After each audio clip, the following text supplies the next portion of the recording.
Hello student, देखिए यहाँ पे क्वेश्चन है कि consider a region of space in which constant uniform and mutually perpendicular fields, E का मतलब इलेक्ट्रिक फील्ड, बी का मतलब magnetic field exist. Now a particle of charge q enters this region with a velocity v which is perpendicular to both the fields. If the velocity of the charge remains unchanged then कौन सा relation सही होगा? तो देखिए पहले आप velocity वाला formula यहाँ पे निकालिए, उसके बाद हम लोग समझते हैं. देखिए जैसे मान लीजिए कि यहाँ पर मैग्नेटिक फील्ड का डायरेक्शन हम लोग ले लेते हैं इनवर्ड. इनवर्ड मतलब into the plane of the paper, ये मैग्नेटिक फील्ड हो गया. और इधर हम लोग ले लेते हैं इस डायरेक्शन में इलेक्ट्रिक फील्ड. तो क्वेश्चन के अनुसार अगर देखिएगा तो यहाँ पर मैग्नेटिक फील्ड और इलेक्ट्रिक फील्ड आपस में परपेंडिकुलर है. ठीक है, चलिए है परपेंडिकुलर. अब जो वेलोसिटी होगा चार्ज का वो भी इन दोनों के परपेंडिकुलर होना चाहिए. तो मान लीजिए कि वेलोसिटी हम ले ले रहे हैं डाउनवर्ड.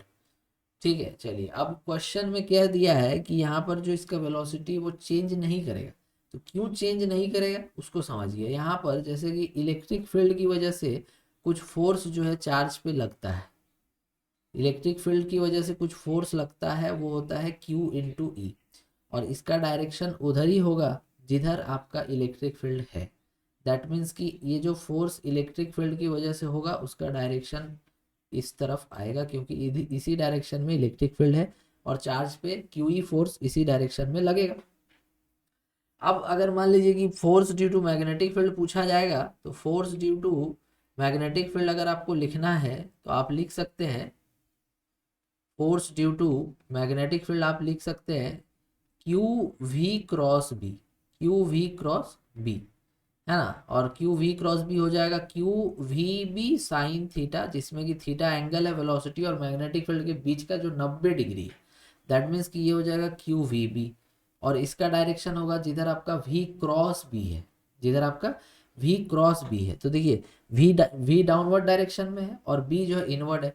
तो आपको right hand thumb rule use करना है. आपको क्या करना है कि आपको हाथ जो है वी के डायरेक्शन में लगाना है. राइट हैंड वी के डायरेक्शन में आपको पूरा फिंगर्स को पॉइंट कर देना है और उसको घुमाना है into the plane of the paper, मतलब अंदर. तो आपको इस डायरेक्शन में आपको दिखेगा force due to magnetic field.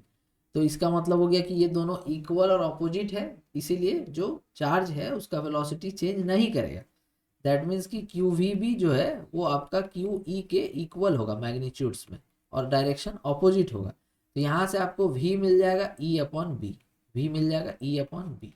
अब इस क्वेश्चन में देखिए कि ये वाला तो आपका मैग्नीट्यूड अगर इसका देखेंगे तो ये आपका ई अपॉन बी तो नहीं आएगा. उसके बाद अगर इसका मैग्नीट्यूड आप देखेंगे तो ये भी ई अपॉन बी नहीं आएगा. ये दोनों का मैग्नीट्यूड ई अपॉन बी आ रहा है. अब दोनों में से सही कौन है? देखिए अगर आप ई क्रॉस बी करते हैं, ई क्रॉस बी, तो देखिए ई का डायरेक्शन किधर है? ई का डायरेक्शन इस तरफ है और बी का इधर है. अब आप right hand thumb rule use कीजिए, ई से आप बी के तरफ घुमाइए, आपका वेलोसिटी नीचे आ रहा है. आपका वेलोसिटी नीचे आ रहा है.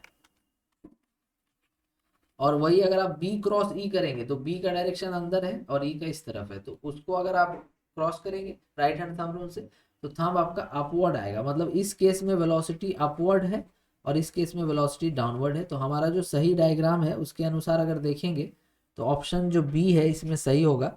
आई होप आपको ये क्वेश्चन समझ में आ गया होगा. Thank you.